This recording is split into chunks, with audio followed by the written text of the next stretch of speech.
जी, मैं आपसे जानना चाहूंगा रेकी क्या कहता है बिहार चुनाव को लेकर? जी, अगर रेकी के वाइब्रेशंस की अगर अभी बात करते हैं तो क्लियर वाइब्रेशंस जो हैं वो कहीं भी इस वक्त नजर नहीं आ रहे हैं।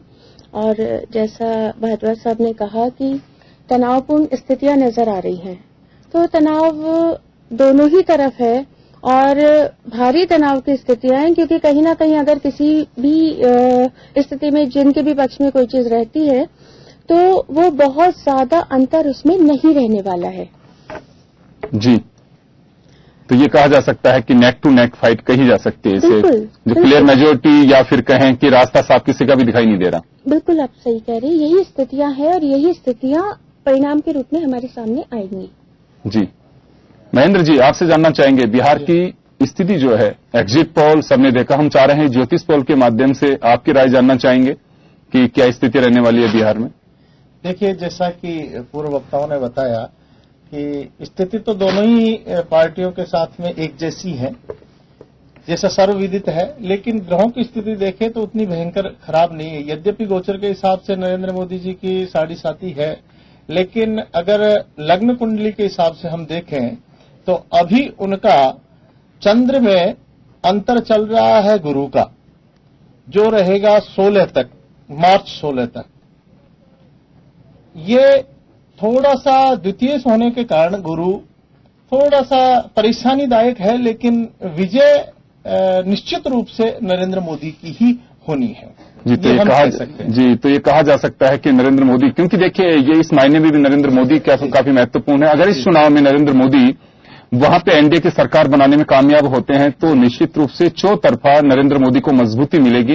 मजबूती चाहे वो संगठन में हो या फिर उनके साथ साथ विचारधारा रखने वाले राष्ट्रीय स्वयंसेवक संघ में हो, सरकार के सहयोगियों में हो, या फिर नीचे जो राज्य सरकारों में जो उनका अपना दखल है, अभी तक जो देना नहीं चाह रहे, उनमें सब जगह पे ये कहा जा सकता है कि नरेंद्र मोदी को मजबूती मिल सकती है।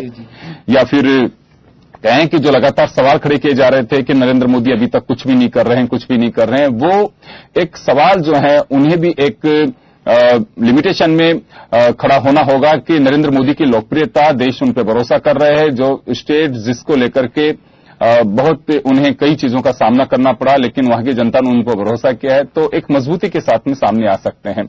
इसी वजह एक बड़ी वजह है कि बिहार का चुनाव लगातार ये कहा जा रहा है कि दिशा तय करेगा देश की राजनीति की, एक वजह मानी जा सकती है। तो एनडीए ने चुनाव लड़ा और उन्हीं को आगे बढ़ाया है।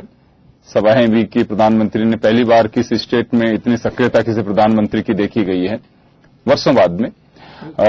इस नाते हम देख सकते हैं क्या बड़ी वजह ये मानी जा सकती है कि दिल्ली का जो चुनाव था उसमें चेहरा किरण बेदी के नाम पे था। किरण बेदी मुख्यमंत्री के रूप में उन्होंने प्रोजेक्ट किया था। इस चुनाव में अपनी रणनीति बदली उन्होंने और इस बार किसी को प्रोजेक्ट नहीं किया है, जबकि सामने नीतीश कुमार को बिल्कुल साफ रूप से कहा गया था कि अगर ग्रांड अलायंस अगर बहुमत में आता है तो नीतीश कुमार ही मुख्यमंत्री होंगे। इसका कोई फर्क पड़ सकता है? बिल्कुल फर्क पड़ेगा। देखिए, जब हम सीधे सीधे चुनाव के अंदर होते हैं तो और भाग्यों की बात करते हैं, जीत हार की बात करते हैं, नरेंद्र मोदी की कुंडली रख करके सामने बात करते हैं, तो क्या ये सवाल नहीं आएगा कि वहां बिहार में मुख्यमंत्री क्या नरेंद्र मोदी होने जा रहे हैं? तो सामने जब नीतीश की कुंडली से उनका मुकाबला हो रहा होगा तो ये एक बहुत बड़ा क्वेश्चन होगा कि सामने उनको किस रूप में रखा जाए, कि एक मुख्यमंत्री के रूप में। मुझे यहां लगता है कि जो भी व्यक्ति यहां एक उपयुक्त व्यक्ति सामने रखा जाना चाहिए था, जिसके बिना पर वो चुनाव लड़ते और फिर वो मुकाबला एक सही तौर पर बिहार से निकल करके आता। अभी आपने सेंटर वर्सेज स्टेट एक मुकाबला किया, ये एक मेरे हिसाब से जहां दिल्ली के अंदर वही गलती वापस दोहराई गई है। अंतिम तौर पर लाने की जो कोशिश थी वहां पर दिल्ली के अंदर उनको किरण जी को, तो उसके कारण बीजेपी यहाँ ये तो कोशिश नहीं की, लेकिन पोस्टर तो बदले। हम सब ने देखा कि बड़े बड़े जो बैनर थे, जो पोस्टर्स थे, जो बड़े बड़े होल्डिंग्स थे, उनके ऊपर से कहीं न कहीं हटाया गया नरेंद्र मोदी जी को और वहां के लोकल लीडर्स को लास्ट फेज के अंदर लाया गया।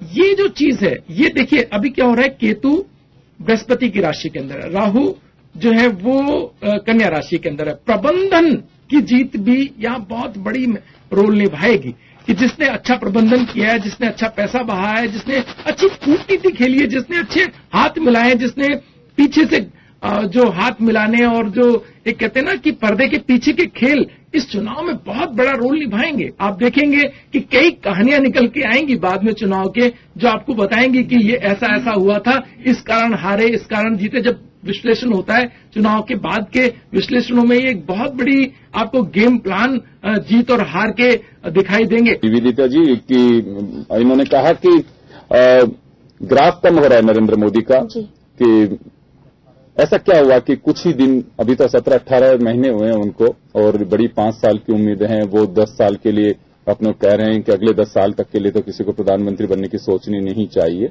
दूसरी तरफ नीतीश कुमार के लिए भी ये कहा जा रहा है कि वर्षों बाद में बिहार में एक ऐसा मुख्यमंत्री आया जो सबसे बड़ी एक वहां पे जो दाग लगा हुआ था वो था लॉ एंड ऑर्डर का, उसे साफ करने की कोशिश की उन्होंने, और काफी हद तक ये कह सकते हैं कि लोगों में सुरक्षा का भाव पैदा करने में कामयाब भी रहे हैं। एक बड़ी एक चुनौती थी। हालांकि इसमें केवल अकेले नीतीश की भूमिका हम नहीं कह सकते हैं, 8.5 साल का योगदान बीजेपी का भी कहा जाना चाहिए, क्योंकि गठबंधन की सरकार 8.5 साल तक दोनों ने निभाई है। करीब 1-1.5 साल अलग रहे हैं दोनों मिला करके। तो ये जो भूमिका रही है, ये कुछ सहयोग कर पाएगी नीतीश का? देखिए, अगर हम वाइब्रेशंस की बात करते हैं तो जिस वक्त हम बात कर रहे थे नरेंद्र मोदी जी की, जब केंद्र के चुनाव थे, तो उस समय जो वाइब्रेशंस और स्थितियां हम देख पा रहे थे, उसमें व्हाइट के साथ एक ब्राइट गोल्डन टेक्सचर आया हुआ था, और उसका जो परिणाम रहा वो हम सभी के सामने है। उसके बाद अगर आज उनका ऑरा और उनके वाइब्रेशंस को अगर हम देखते हैं तो कहीं ना कहीं वो जो गोल्डन टेक्सचर था वो आज काफी दूर हो चुका है, और एक जो सफेद प्रकाश होता है जिसको हम एक ब्राइट ऑरा मानते हैं, उसमें भी कहीं उसकी जो शेड्स है वो ब्राइटनेस से आज ग्रे की तरफ नजर आ रही है। जहां तक बात है बिहार इलेक्शंस की, तो वहां पे हमें देखने होंगे नरेंद्र मोदी जी के वाइब्रेशंस, आप एनडीए के लिए भी देखेंगे और बिहार के लिए भी देखेंगे। डेफिनेटली वाइब्रेशंस के अनुसार नरेंद्र मोदी जी के जो आज कलर्स नजर आ रहे हैं और एनडीए के जो कलर्स नजर आ रहे हैं, आज कहीं ना कहीं वो सपोर्टिव है, अभी भी सपोर्टिव है। अगर हम बात करते हैं बिहार के लिए, तो बिहार की जो वाइब्रेशंस है वो इन दोनों वाइब्रेशंस को अभी कनेक्ट नहीं कर पा रहे हैं जिस प्रकार से उन्हें सपोर्ट देते हुए कनेक्ट करना था। वहीं अगर हम बात करते हैं नीतीश जी की और लालू जी की ग्रैंड अलायंस के बारे में, तो वो सपोर्टिव वाइब्रेशंस कहीं ना कहीं वहां से हमें नजर आ रहे हैं, क्योंकि नरेंद्र मोदी जी के लिए आज इंडिगो वाइब्रेशंस है और उनके साथ में ग्रीन है। तो ये भी स्थिति दिखाते हैं कि जो कुछ उनके अंतर मन में था, कहीं ना कहीं उन्होंने अपनी बौद्धिक क्षमता से उससे दिशा दी है, और उसे दिशा देने में वो